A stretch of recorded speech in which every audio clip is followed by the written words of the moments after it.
figure out how to make that bigger, but I apologize.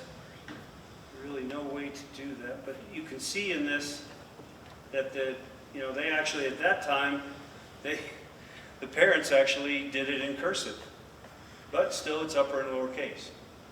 Okay, and same with the parents. You can see that their names are in upper and lowercase. So this is a certificate of live birth, and they have a file number to it because, again, we're taking it and it's going to be recorded. So we're now taking it from private into the public. And so they're recording that document. They're going to use all the information off of that to create this. Okay, now, do you see a little difference there? The name now is in all uppercase. And if you look here, they tell you this is the whole file number. 105 is Colorado's area code. Every state has an area code. There's a magnifying glass in the upper left corner there. Okay. Ah. Colonies. Ah, good. That's helpful. Okay, is that a little easier? Yes. Okay, so now you can see, basically, this is Colorado's area code. This is the year, 1935, when he was born. And then all of this was the recording file, the state file number. Okay? That all together is the record number. Okay? And it took a combination of both of those to do that. So you can see now both parents' names are in all uppercase, and so is the child's.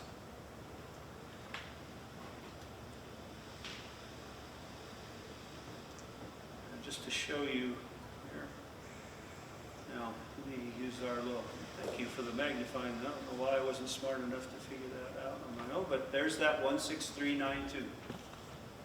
Okay? So now you can see how all of that joined together gives you the whole total number. And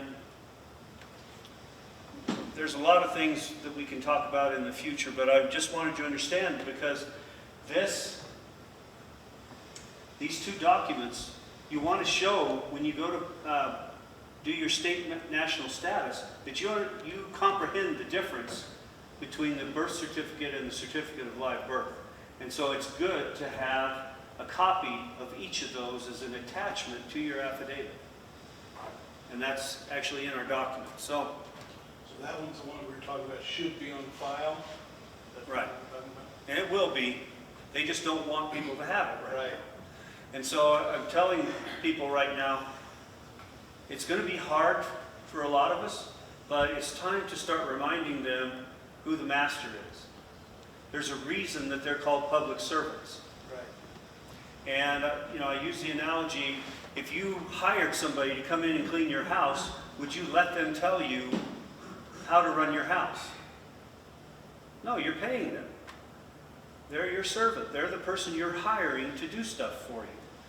And it's no different than these people at all of these different county offices, state offices, and federal offices. They're all public servants. And they've forgotten that. And so it's really on us. And if anybody saw, General Flynn just had a post, I think a day or two ago, where he was talking about that he's calling on the people. This has to go back to where the people live, the county level. We have to start taking things at that level. We can't expect that it's going to be Trump coming in and fixing everything all the way down to our counties, because constitutionally he does not have that authority. That's on us. We let this mess happen. Our parents let it happen, our grandparents let it happen, and it's on us. If it's going to get fixed, it's incumbent on us to fix it. And so it's going to be a little scary, because we're not used to being in the position of the master. That's not the way most of us were raised. We were told you had to obey from the time we started school. You have to do what you're told. And I don't know about most of you, but I remember actually hearing in school that you were, one of the marks of being a good citizen was paying your taxes. You know, and at, what are we, 8, 9 years old? Okay. You know, we don't, because our parents don't teach us to question everything. And if you don't like what you're hearing, question it and don't accept it. Force them to prove it to you. Where is that in the public record? What you just told me, where is that in the public record? Where do you get that authority to tell me that? And don't let them, even judges, don't let them buffalo you. Because that's what they're trained to do. Because again, this affidavit is an offer of contract. Same as the offers of contract that they give to us. Our driver's licenses, the ticket that the cop wrote you, that's an offer of contract. Will you pay us, please? If we understood that, we'd tell the cop to go merrily on his way because, first of all, why are you stopping me in the first place? Let's go back to common law. Is there anybody in here that doesn't know the 3 elements of common law? Okay. Just for the video, I'm going to go ahead and state those just so we have that on there. First, I will not harm the living body of another man or woman. Second, I will not damage the private property of another living man and woman. And third, I will not deprive another living man and woman of any of the rights granted to them by their divine Creator. That's the only law any of us should be operating under right now. But we've again been convinced that all these codes and statutes should somehow apply to us. And it's going to be up to us to say, no, they don't. You have to show me where you have any jurisdiction or any authority over me. And I don't accept your codes and statutes. And then we're going to have to be willing to back that up. This is where we all need to start coming together. Because we can, once we start coming together, we can back each other up. And I think what People's Rights and some of the other groups had as far as using Signal as a means of communicating with each other, that's a great idea. Because initially they're going to try and see if they can't run roughshod over somebody. And if we can have immediately send out a notice and people start showing up, no, I don't think I'm going to allow you to do that. No, you're not going to take him with you. Again, show me the affidavit from an injured person, because again, if they can't, just like if you got pulled over, where did you witness me damage somebody or injure somebody? Did I damage somebody's property? Did I deprive anybody of their rights? If so, why are you detaining me right now? Because where's your warrant? Because again, the cop pulled you over, he's detaining you for that amount of time. So where's your warrant to have done that? So, you know, we need to start thinking in those terms, and it's going to be scary.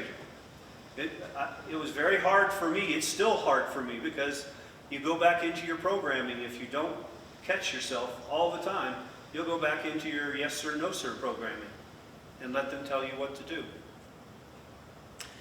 All right? So anyway, the big number here was that number that we showed on the birth certificate, okay?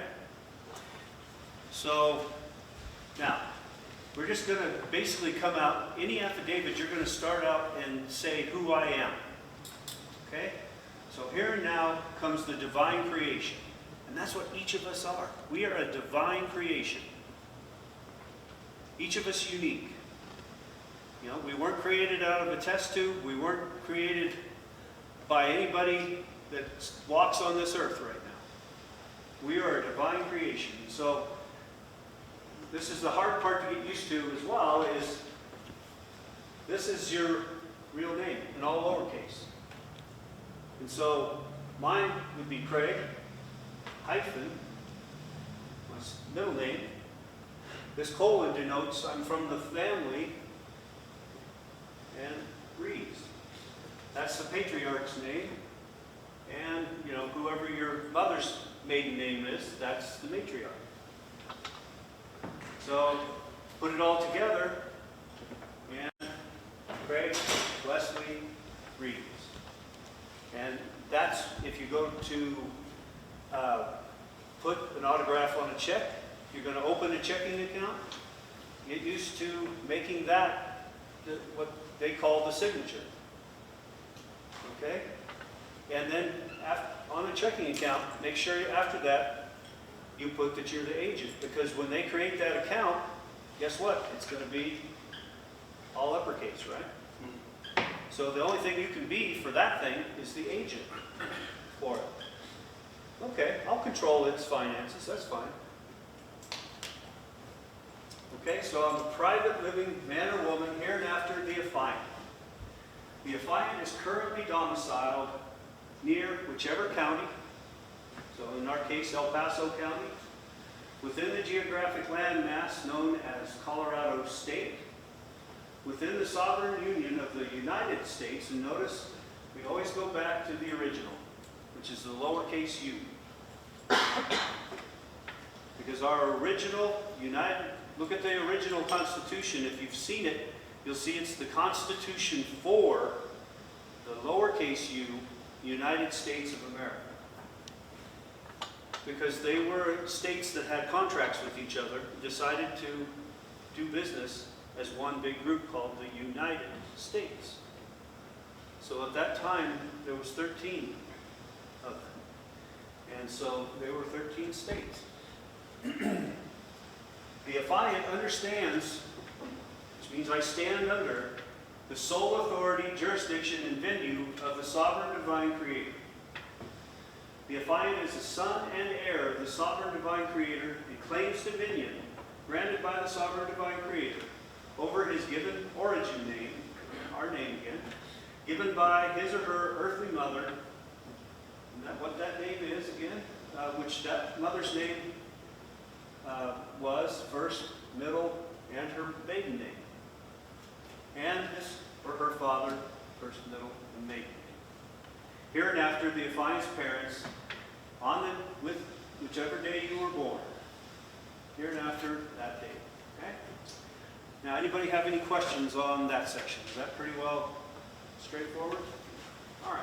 The affiant's parents presumed that they were required to enter private information about their newborn child onto a corporate government form titled the state of whichever state certificate of live birth on whichever county, so whatever county it was, in my case Anchorage County, entered into the public record on whichever date. And you'll notice the date on the certificate of live birth that it was recorded was not the day that you came onto the earth.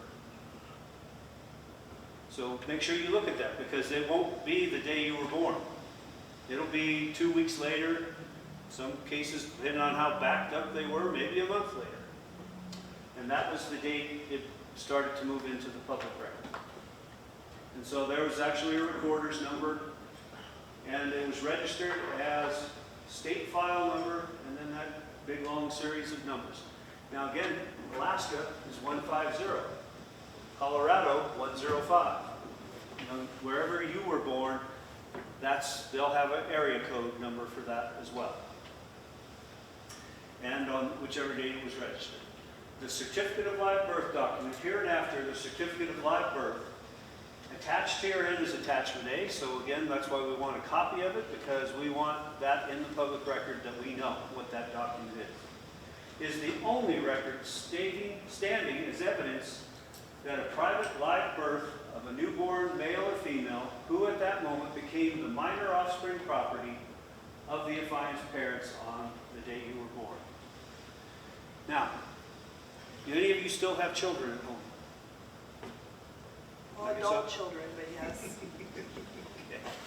Well, until they're the age of eligible to contract, which is 18 years old, they're considered your minor offspring property. And when you start to use that, this has been proven by people that work with CPS. When you start calling your children what they really are, minor offspring property, that throws a monkey wrench into what the judge wants to try and do with those children.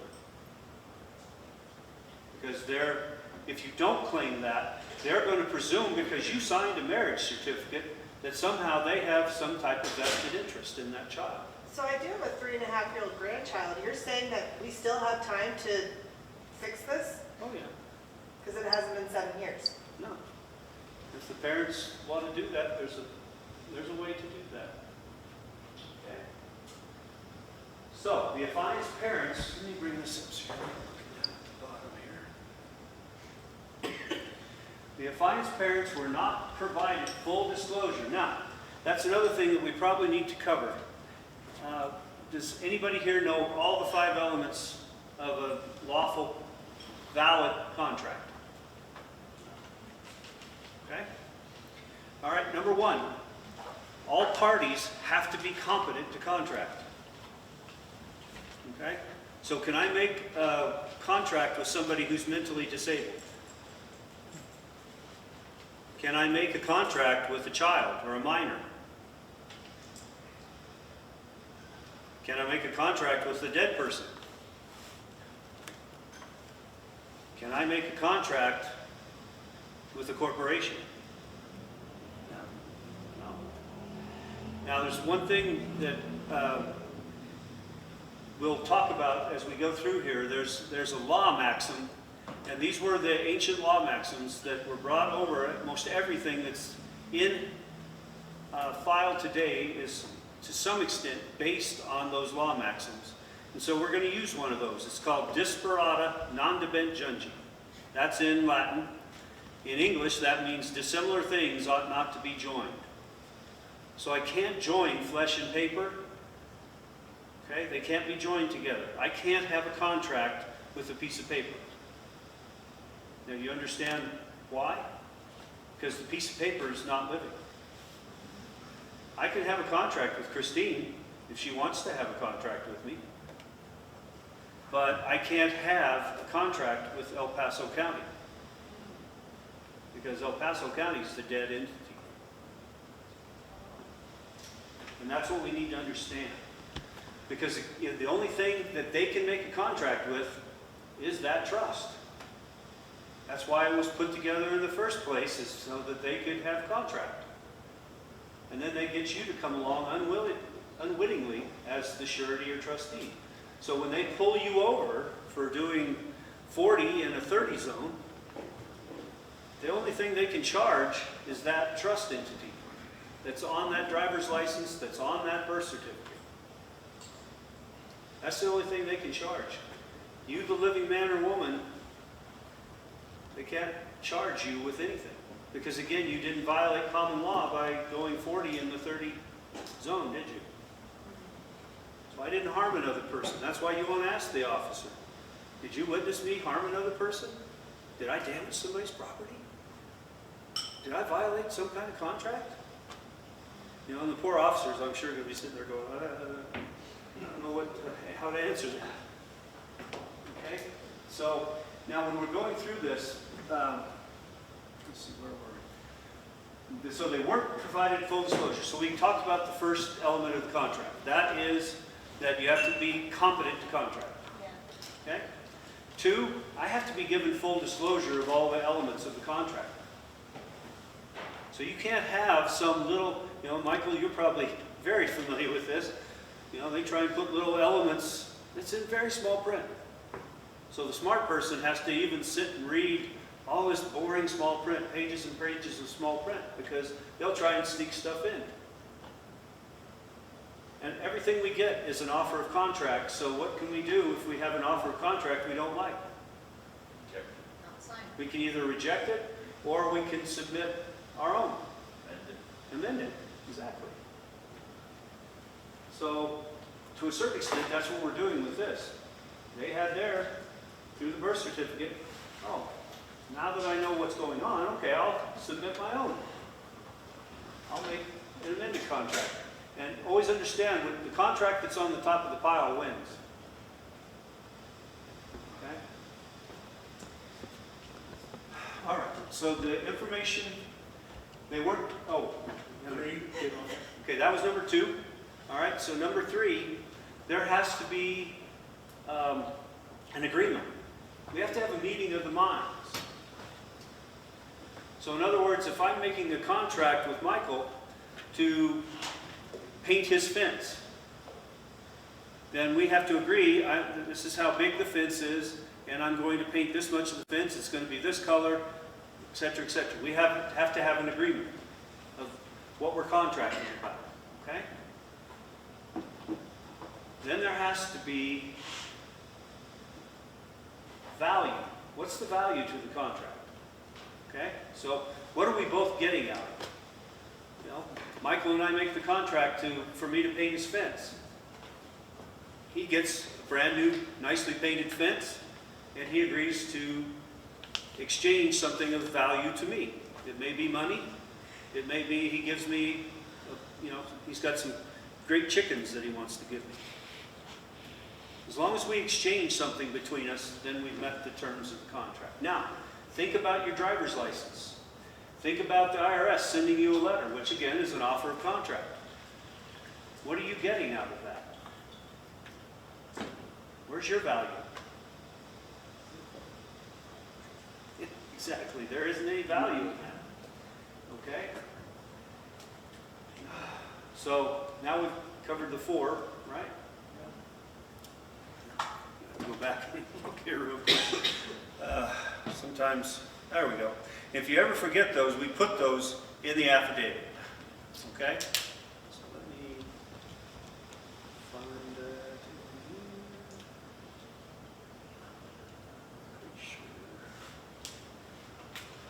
There we go. Okay. So competent to contract. That you've been given full disclosure of everything. Okay? Okay.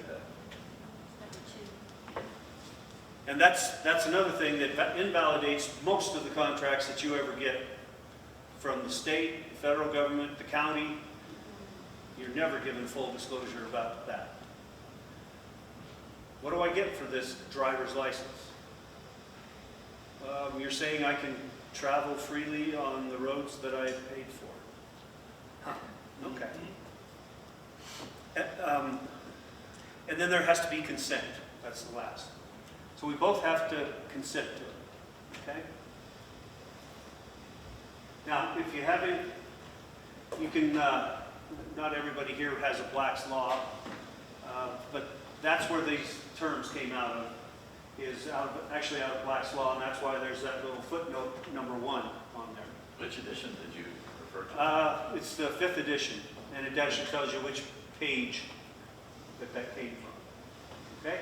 So now we've defined the elements of contract, right? So let's go back up here again.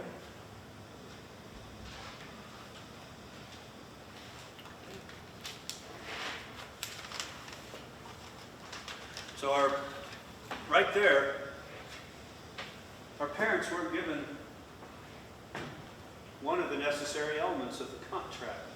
They weren't told what they were going to do with all that nice private information that we gave them about our children.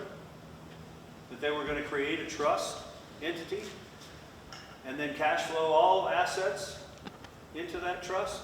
That you're not going to own anything. Remember I shared with you Colonel Mandel House's little statement? That's what he said.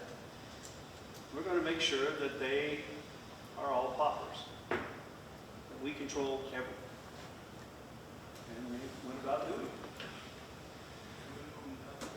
Okay, so, or any written or verbal information that from the private information about their living offspring, an abstract of the private data publicly recorded on a certificate of live birth document would be used to create a SETI K-5. And again, if you have a chance, if you haven't had a chance to look up the SETI K-5 Act, this actually is French and it's supposed to be pronounced SETI, but we're Americans, so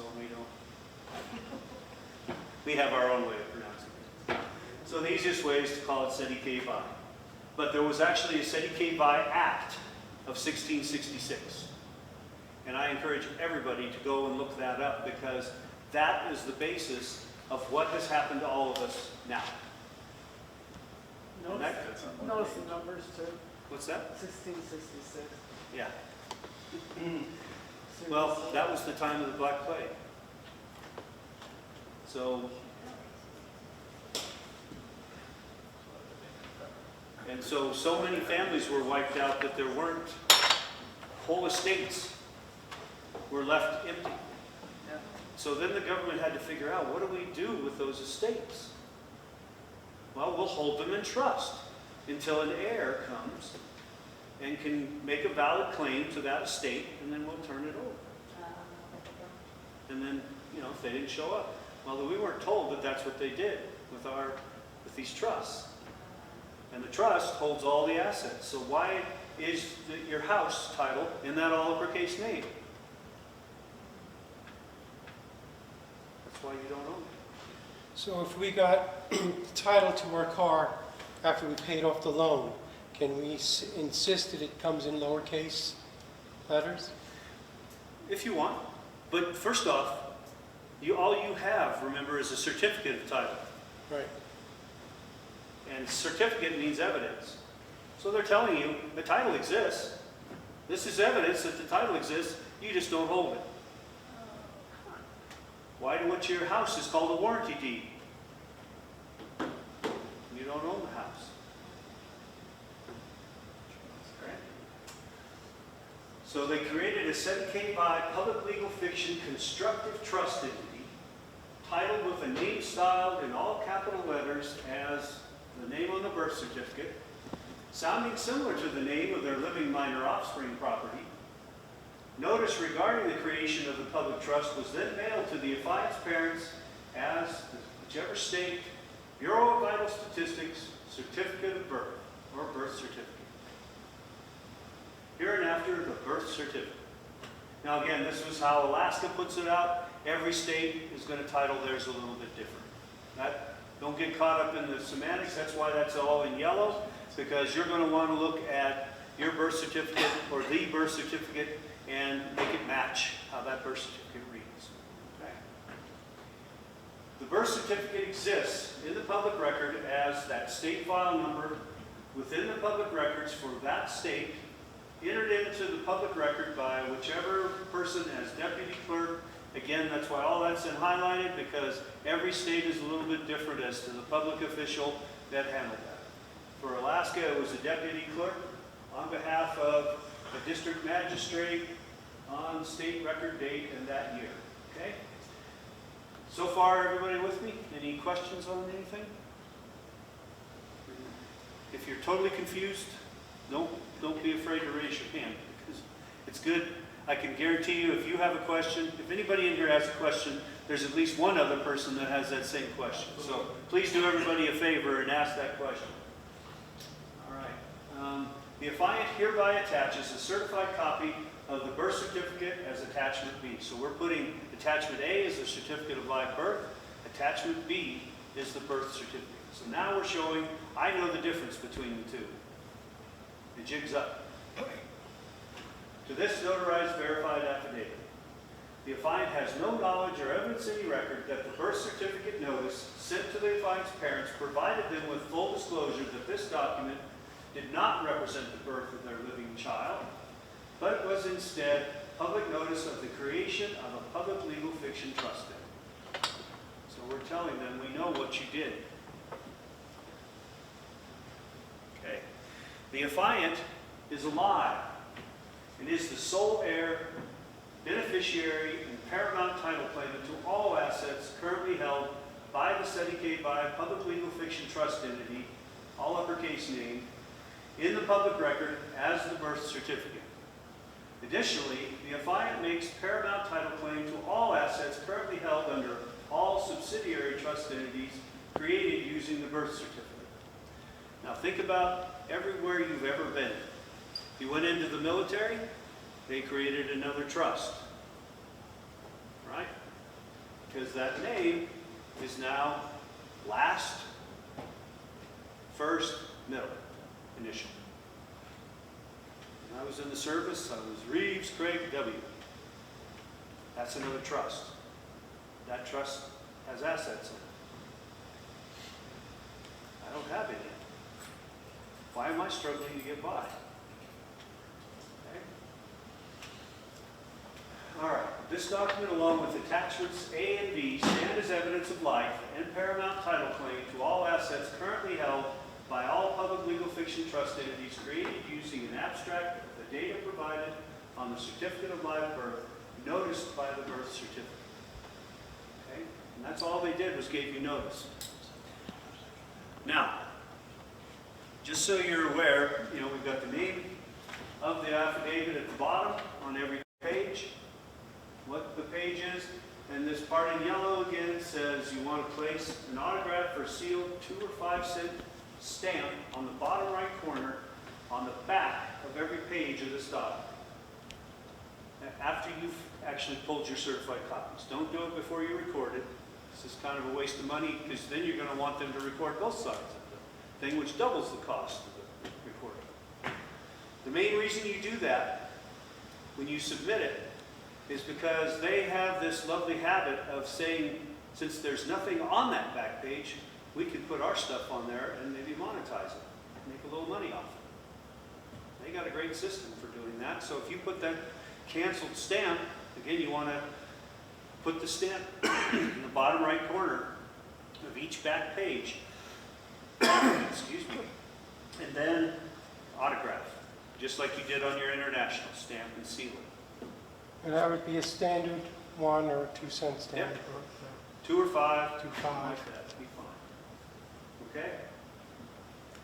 Now, so we kind of defined for them, because I'm going to assume they're not very smart. Hispeoplesvioce, pronounced sedike by, is defined as this is life. A constructive trust is a non-traditional trust created with a presumed trustee, a living man with a name which sounds when spoken like the name on the birth certificate trust document, used for unjust enrichment in a court or banking proceeding. That's the actual definition of a constructive trust. So that's what they've done to all of us. So 1, the affiant as a son or daughter of the sovereign divine creator, under the authority of the sovereign divine creator, claims dominion over the law and the spiritual realm, ecclesiastical, air jurisdictions.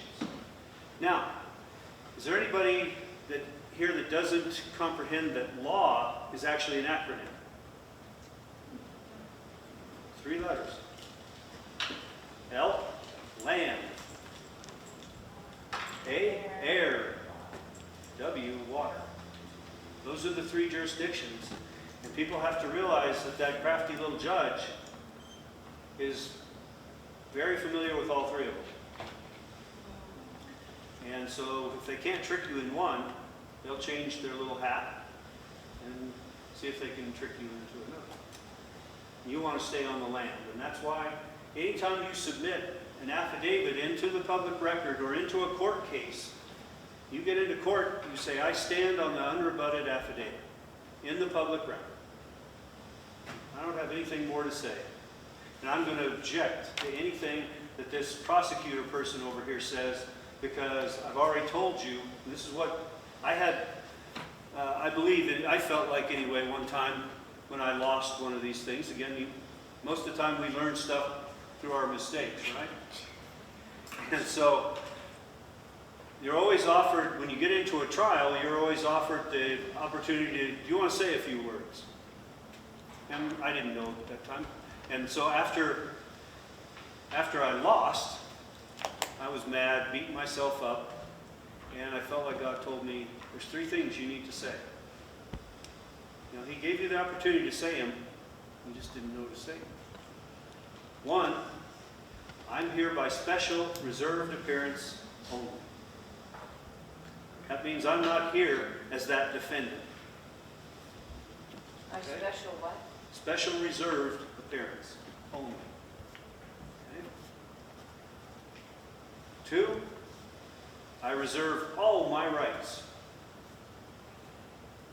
You want to make sure that he or she understands you're reserving all your rights. And 3, I'll accept no jurisdiction under color of law. Now their whole thing just went out the window. What was the last one?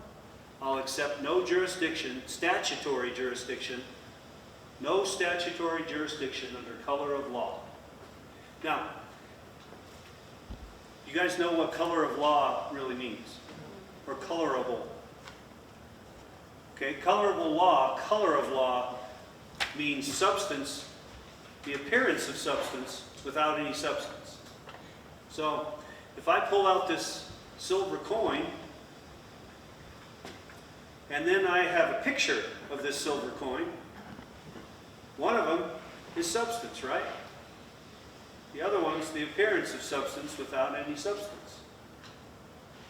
If I asked you which one you wanted, that'd be kind of a no-brainer, right? But we accept their colorable law, right? So why do we do that? Because we didn't know we had that choice. So you have to make that statement to tell them, and that way when that prosecutor goes to open his mouth, I object. I already stated I'm not going to accept any statutory jurisdiction under color of law. Every time. I stand on the unrebutted affidavit in the public record, and I'll accept no statutory jurisdiction under color of law, and just object every single time they open their mouth. Because that's the only thing they can bring to the table, is statutory, this statute, this court case. That's all they can bring. Yeah. David Straight has a little speech that he talks about when he walks through the bar towards the judge. And as soon as he stands up, he says, you start to say this. You say, I am here by special appearance calling for a constitutional court of record to ask for a summary judgment of the truth and the facts placed upon the record by my documents. Yeah. And shut up. Because your documents claim dominion over all the jurisdictions. And that's in essence what kind of what I just said. Yeah. We stand on an unrebutted affidavit in the public record that's been submitted into that court case. I have nothing further to say. This is an unrebutted offer of contract, and it's now an implied contract because nobody rebutted. I sent it to the prosecutor.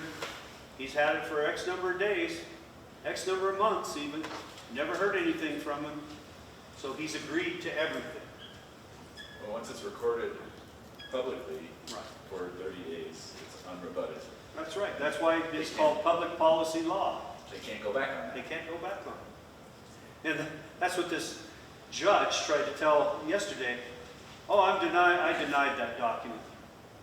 Excuse me, it's in the public record. Where's your authority to deny something that's already in the public record? So again, we have to challenge them because they're trying to bluff. And again, that's color of law, right? It's color of law. Okay? So the first jurisdiction is the one that we're talking about claiming here is the ecclesiastical, our spirit. I'm taking dominion of that. My Father gave that to me. It's mine. Okay? So defined as being created and given life by the sovereign divine creator in the image of the sovereign divine creator within the venue, and venue is the place that this is all taking place. We're standing in his venue right now of the sovereign divine creator and under the sole jurisdiction. He's the only one that I give jurisdiction to. So you judge, I don't grant you jurisdiction. Okay, and then we tell you where you can find that. This is where this statement comes from. So go look it up, Judge, if you want to know where that comes from. Well, isn't the Bible part of public law? It is. 2, the affiant claims dominion over the law and realm of the land and soil by the Constitution for, in the lowercase, United States of America of 1791, recognizing only the constitutional common law as private living man whose origin is on birthday on the land and soil of whichever county, located within a territorial landmass known as whichever state. Private data about the affiant was entered into the public record on a birth state certificate of live birth document issued by the state file number, blah, blah, registered in the public record on whichever registration date without full disclosure to the affiant's parents of the terms of how all private information about the affiant would be used in the public record. The affiant is unique among all living men or women offspring of the affiant's parents, and no other living man or woman can possess the affiant's precise genetic code. Nobody has my thumbprint. Nobody has my genetic makeup. That's a gift that our Father gave all of us. We're unique. Therefore, the affiant is the only living man or woman that can make a paramount title claim to the name, in my case, Craig Wesley Reeves, given to the affiant by the affiant's parents. Okay. Everybody still good so far? All right. Finally, let's see. Yeah, finally, the affiant claims dominion as the heir, sole beneficiary, and paramount title claimant to all assets currently titled in the name of the Sedicay by Public Legal Fiction Trust Entity, the all uppercase name, with notice provided to the parents titled as the birth certificate. A certificate is defined as a written assurance or official representation that some legal formality has been complied with. So now you know what a certificate is. The birth certificate stands as public notice to the affiant's parents that a legal formality has occurred and that title to all assets for the affiant were to be held in trust under the publicly created trust entity, that name. Once presumed to be dead or lost beyond the sea, the affiant is in fact alive and breathing and has evidence of life in the public record as the certificate of live birth, as referred to above, witnessed and signed by both the affiant's mother and a medical doctor, or a midwife, or official attendant. Now, there is, Michael had there is another affidavit that can be used if you don't have a birth certificate or a certificate of live birth, if your parents are still alive. So if one of your parents is still alive, or there can be somebody else, a brother, sister, somebody who knew you, especially if it's an older sibling, they were very likely there when you came into the world. So there's an affidavit that could be used in lieu of that, and of course then you want to refer to that instead of the certificate of live birth. Because you can actually take that affidavit, have your sibling or your mother or your father place their autograph on that, your photograph goes on there, you record it in the public record. Now that's evidence with a witness. You don't want to use the naturalization paper? Well, you can. If the other one's not possible, then that's all you're left with, right? You've got to use what you've got. And if that's what you've got, then you've got to use it. Now, if you can have a parent or a sibling, that's going to be even stronger.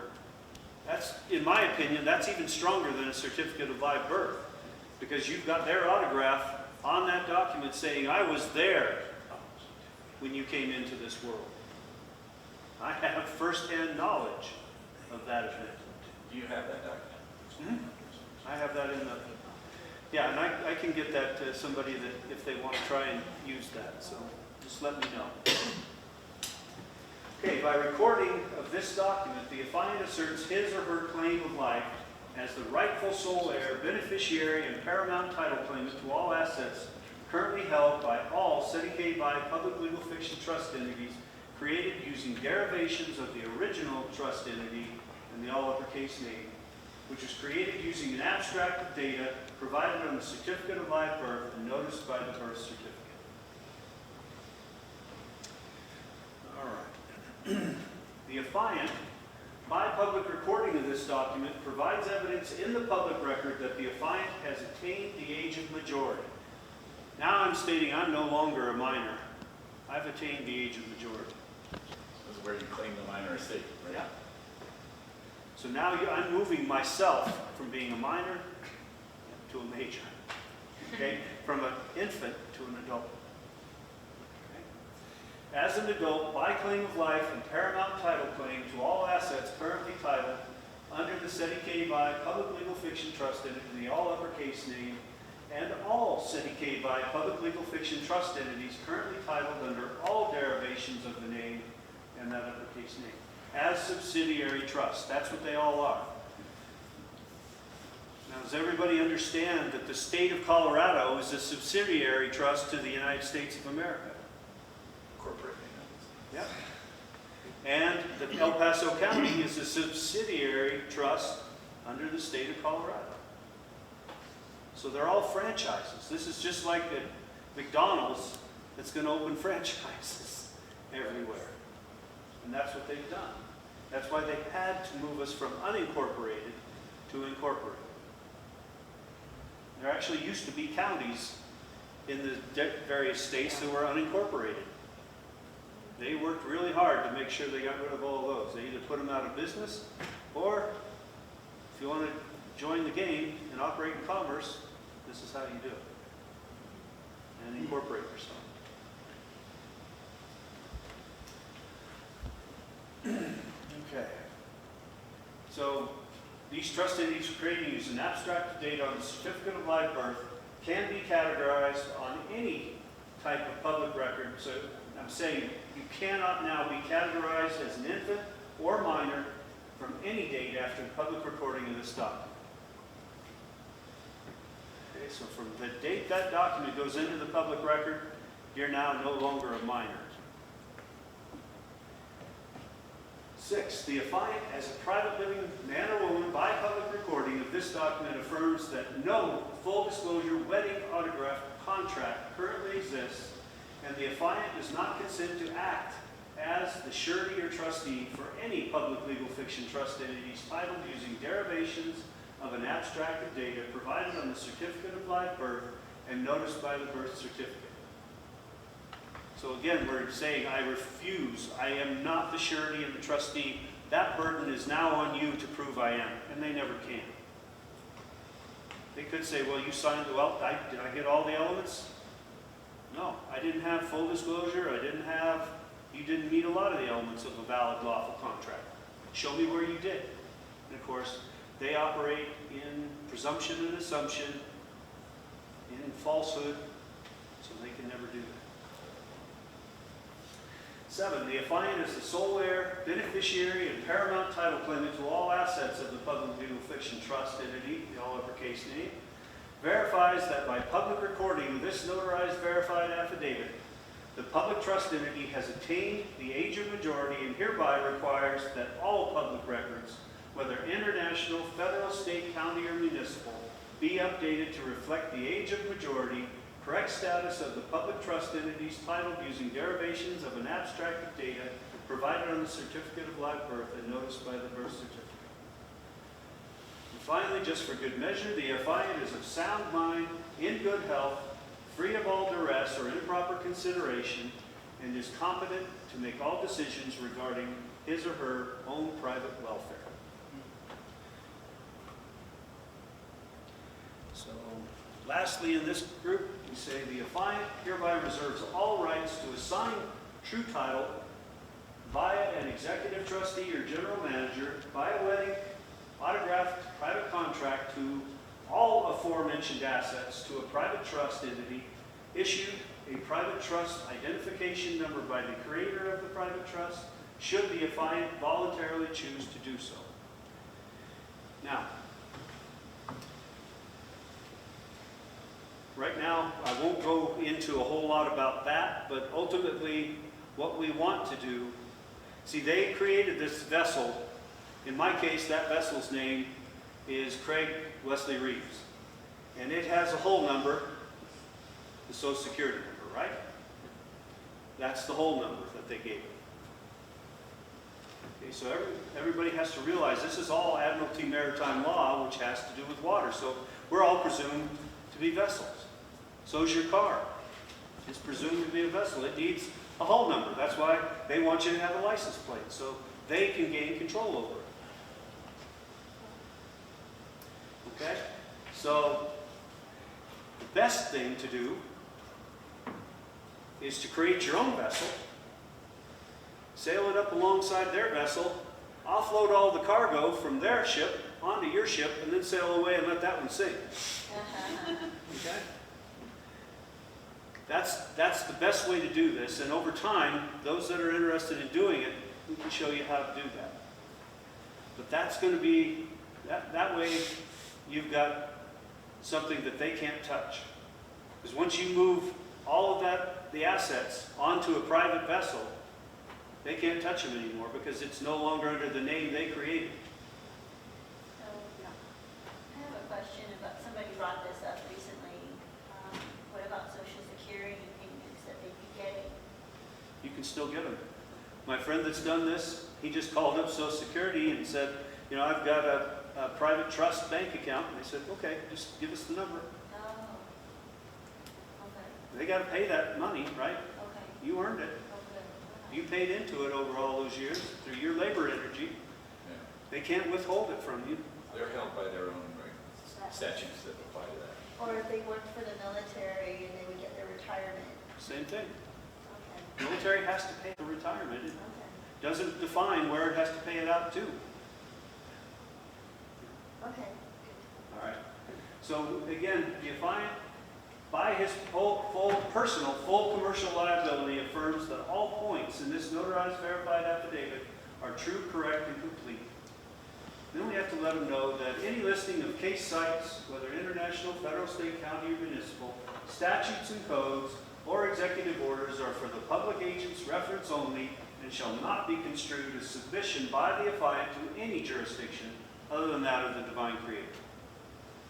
So if I'm going to list some statutes or things like that in this document, they'll be in brackets, and that shows this is just for your reference only because these apply to you, they don't apply to me. All right, so again, if you ever forget the elements of the contract, they're going to be on every affidavit that you ever put out into the public. All right, and then we start to talk about another maxim of law called the rule of necessity. Okay? So by the law maxim, rule of necessity, the affiant objects to the use of the commercial assets listed below, but recognizes them as necessary for survival in commerce until legal lawful title to all assets currently held by all sedicate by public legal fiction trust entities created using derivations of an abstract of data provided on the certificate of live birth and noticed by the birth certificate have been properly and lawfully reassigned to a private trust entity. So here's all the things that we're kind of being forced to use if we want to operate in commerce, right? You have to use FRNs for the most part. Because if I walk down and plop this nice silver coin, which should be worth $20, down on the desk of the person at Walmart, they're going to give me $1. They're going to credit it for $1. All right. Now, the United States of America passport. Until you, of course, have your state national status behind that. Okay. So the one, if you're holding one now that's for a U.S. citizen, then I'm using that because I didn't have any other option until I knew better. So when you record your document, does that passport number need to be filled out? Or No, that's why we leave it. They won't record it. See, that's one of the things you run into at the clerk and recorder's office. Anything that's private information, social security numbers, passport numbers, your home phone number, can't be public information. Okay? So that's why we say the social security number here and after the SSN, again redacted, issued to the sedicate by public legal fiction trust entity, blah, blah, John Henry Doe, or any entities created using derivations of an abstract of data provided on the certificate of live birth noticed by a person. So again, we're letting them know I'm using this social security number because I don't have any other option right now. Okay? Military records created using the sedicate by public legal fiction trust entity. So if you're in the military, you can let them know that all the military records, I'm moving all that. You know, I'm having to use that because I didn't know any better when I went into the service. I let you create that trust. I didn't know you were going to do that with it. That you were going to have assets in that trust that I didn't have any access to. Okay? All driver and professional licenses. I'm a chiropractor. Again, at the time I got the license, presumed that that's what I had to do. Think about the old days. In the old days, you know, when things were the way they should have been, people went and apprenticed, right, under somebody. for most of the trades. You apprenticed under somebody, and as soon as that master, showed that you had competence, then he now said, okay, you're able to go out on your own. I'll support you in that. Why do we need the state to come in and do that for us? See, I look at the state of Colorado right now as kind of like the mafia. Okay, you pay us some money and we make sure that, we don't interfere with you. Even though I got the education, I paid for that myself. I put in all the time and all the hard work.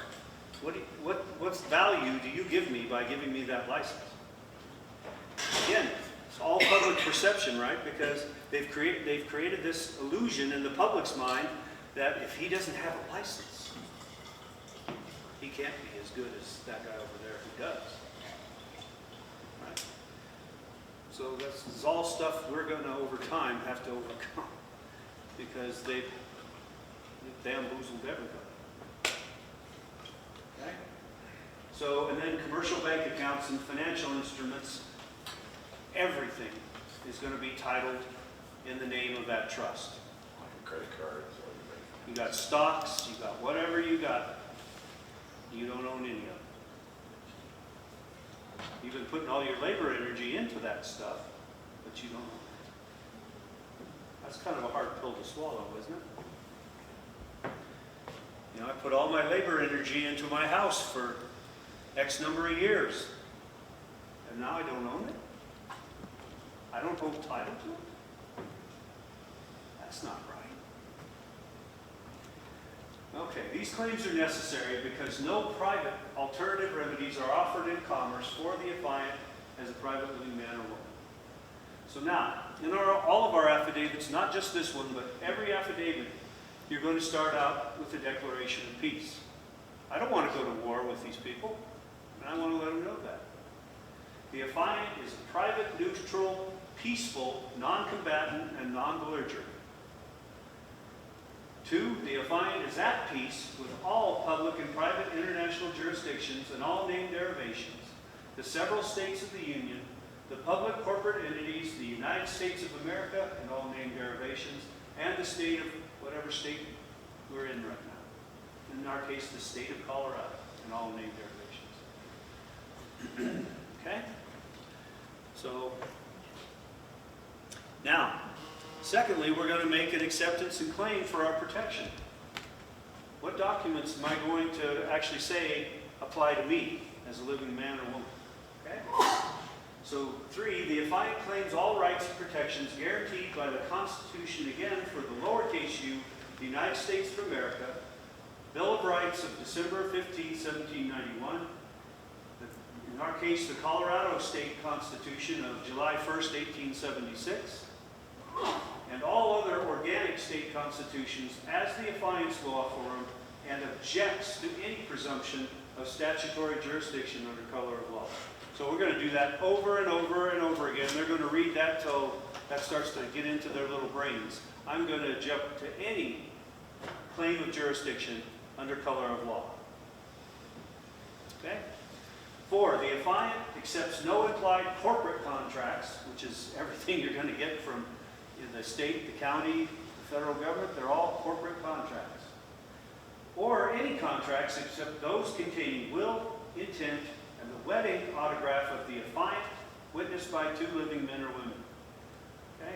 So if I go out and make a contract and have it witnessed, that's the only contract that I'm actually held to, able to be held to, because I did that with my own will, my own intent, and I put my living man autograph on that contract. And it was witnessed by 2 others. So now that's a valid contract. Okay, 5, the affiant accepts and stands on the law maxim disparata non devent jungent. Dissimilar things ought not to be joined, which can be found at Jinx Cent 24. In case you thought I was just making that up. What's Jinx Cent 24? Jenkins, Century, and 24. Well, that's where you can find it. That was just where that, who recorded all that? They recorded all the law maxims. Okay? You could probably go back if you could find European documents. You could probably find them there as well. This is just, in the United States, this is a good place to find all the law maxims. Whereby a living man or woman cannot be joined or held accountable to commercial paper entities, colorable laws, or contracts created under color of law. Which is probably pretty much everything most of us are operating under. Bring that up just a little bit here. The affiant, as a private living man or woman, accepts and stands on the following common law of the land principles protected by the Constitution for the lowercase United States as his only acceptable law form. Number one, again, we've gone over these once, but I'm going to keep drilling this until this is just comes out of everybody's mouth naturally. Because we all have to get to the point where we're willing to say, this is all I'm going to accept. You're going to quote some statute to me? No. This is all